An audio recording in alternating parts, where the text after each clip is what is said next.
Speaking of law enforcement, let's bring in our good friend Curt Lawson. He is the Deputy Chief for the West Bloomfield Police Department. Thank you again for being with us. Anytime. Great to be here. I think you guys need a therapy dog.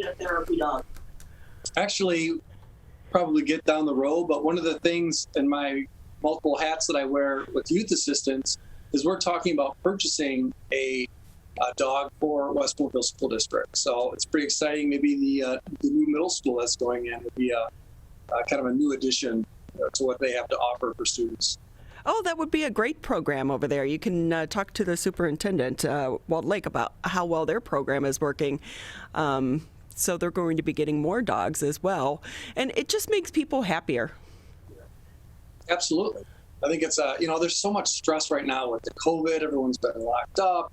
The things that we see in the national media and the local media, it's just stress, stress, stress. So having that outlet, having that calming puppy or dog next to you is something I think is very helpful for a lot of people. So with that, too, Curt, if we could talk a little bit about the stress. We're a year into this. How are members of your team doing over there? I think overall our team is doing rather well, and that, like we've mentioned so many times before, that goes back to the immense community support that we have here in West Bloomfield. So the officers aren't feeling quite the pressure that I think other law enforcement officers are feeling across the country. They kind of feel like it's everyone against them, which is so unfortunate, because we can only be successful if we're partners with our community and we have legitimacy. And I think a lot of police departments, they're feeling that their backs are against the wall. And some of it is our own doing and some of it isn't. But here in West Bloomfield, I think our officers feel like they're very well supported. They're very well funded. And all in all, even though there's a pandemic going on, we're doing okay.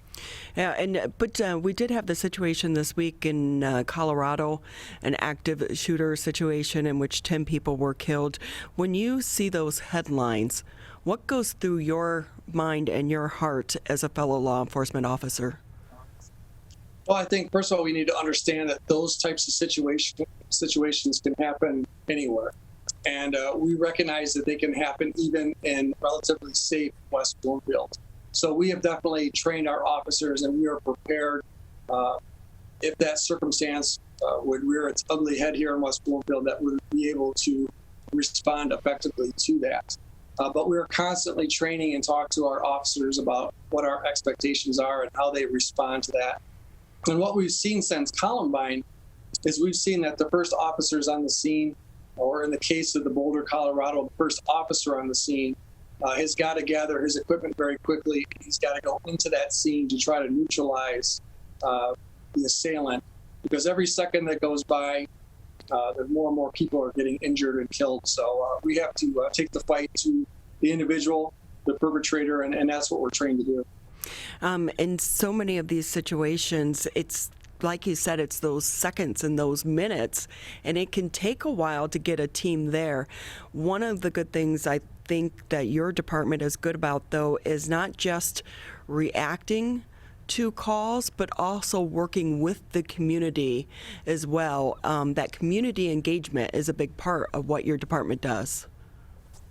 It's essential. And you look at 21st century policing that was kind of brought about during the Obama administration, and they talk about how important legitimacy is and that community partnership. And I think really West Bloomfield is one of those townships, one of those police departments that does that very, very well. And we see how effective it is with the number of cases that we solve and the crime rate, which is, quite frankly, quite low.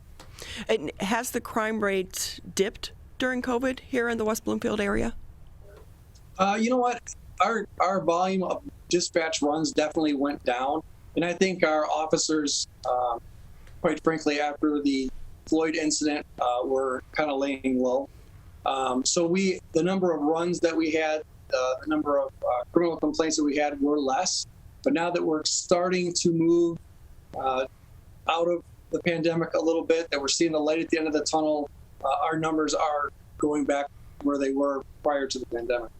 So I will say a shout out to members of your team over there. I know that anytime they have the vaccination clinic over at the fire department on Orchard Lake, your department sits out there as well with lights in their squad cars just to alert people to the traffic that is out there. But as someone who gets to witness people getting the vaccine and you're hoping that it's on the backside of this pandemic, what is the mental aspect for members of your team? Well, I think the question is a personal one for a lot of our members. Is do they want to get a relatively new vaccine?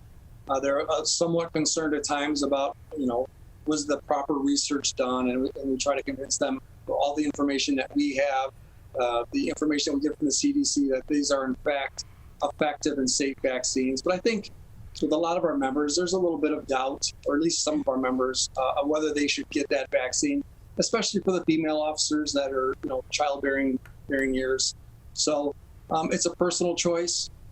We just doing our best here as far as the administrative staff to try to keep everyone safe. Curt Lawson with us here on the MegaCast. He's the Deputy Chief for the West Bloomfield Police Department. We're going into springtime. We talk about this all the time, crimes of opportunity, and I will say, I do it even though I know I shouldn't. Working in the yard yesterday, you go around back and you leave the garage door open. It's like inviting people to come steal. It's so true. And I do the same thing at my house. And I should not be doing that. I should know better. I do know better. When I worked surveillance back in my earlier years, I worked for a county task force. We would follow some criminals around that we knew were doing these things, and we would watch them just cruise around neighborhoods and look for people that would leave their front door open, where they'd be, raking leaves in the back or cutting the grass, and they would just, venture in the house, and pillaging through the house looking for valuables. So there are individuals out there doing this, and you got to be aware that, like I said earlier, it can happen anywhere. It can, and it does as well. Lock your doors, close your doors.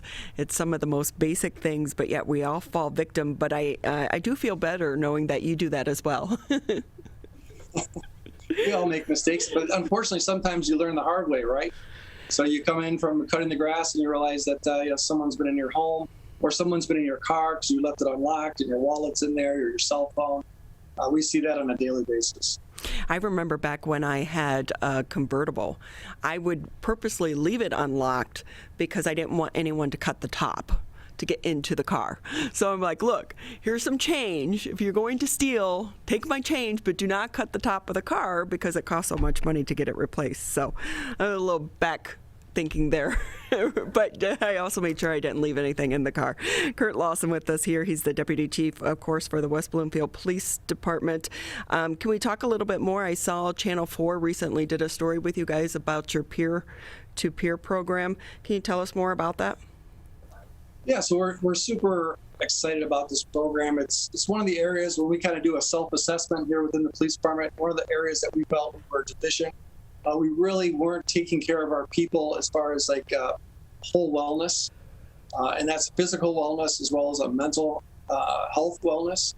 And even officers here in West Bloomfield, we see quite a bit of trauma, and over time that trauma builds up, and that can lead to physical ailments, mental health issues, and unfortunately, like we see on a national level, suicides. So we wanted to put a program in place where we could get our officers the help that they may need, and also be able to identify quickly if we see a potential problem on the horizon and get them the help that they need.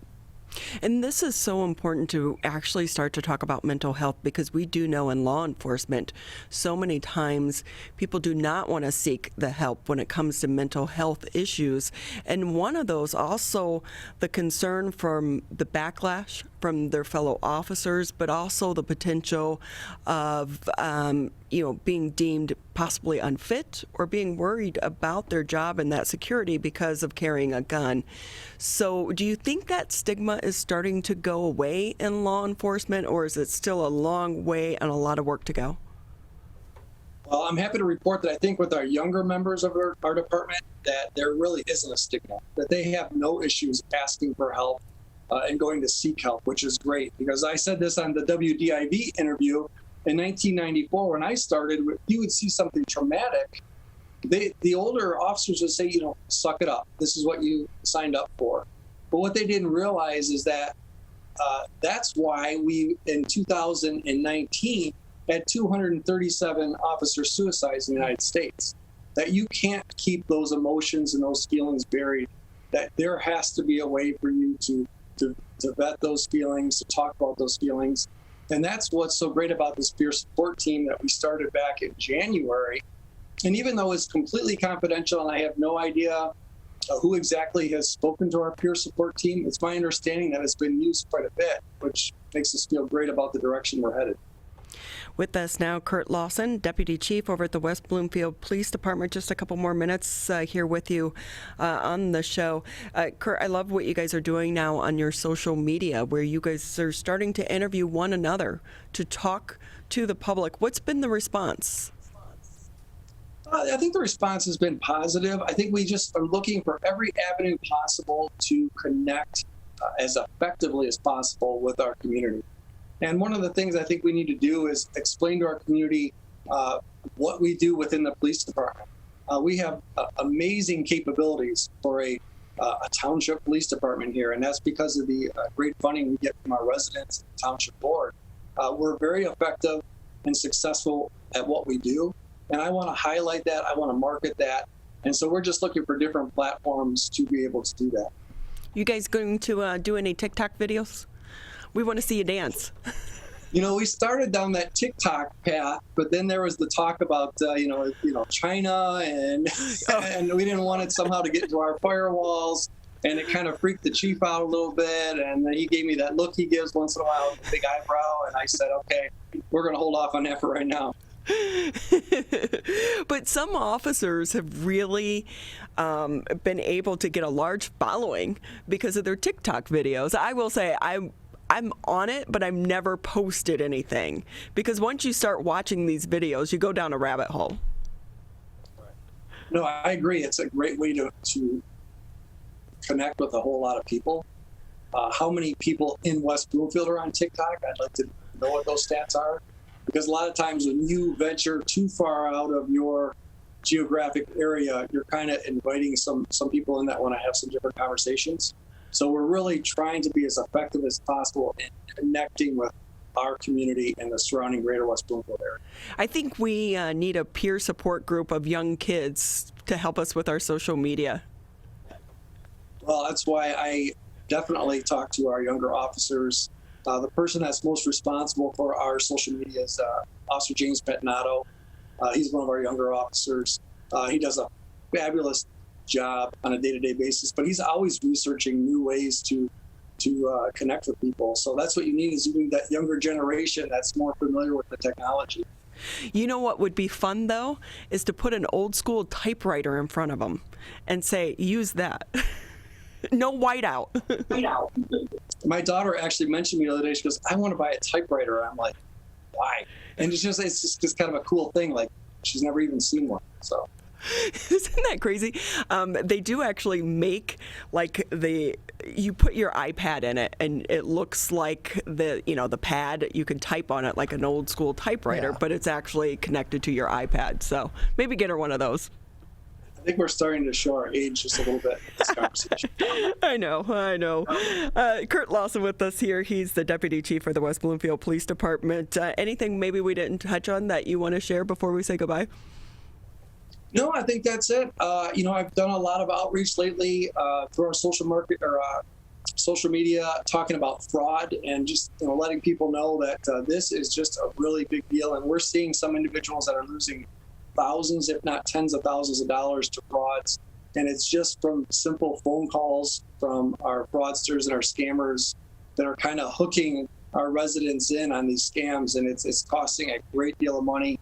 And of course, for us, manpower, it's just a huge investment to try to investigate these, and we'll do it for a period of a month, 2 months, where we're investigating these crimes, and then we'll find out that it's coming from the UK or from India or South Africa. So we just want our residents to remember that no legitimate police agency or no legitimate business is going to ask for your personal information, your bank account number, over the phone. And they're certainly not going to ask you to go to the local Walgreens or Rite Aid to buy them gift cards. Always a good reminder. Plus, we have tax season coming up, and I would imagine there will be an increased number of attempts as well during this time. Absolutely. Curt Lawson, always great having you. We appreciate your time. Thank you. It's great to see you guys.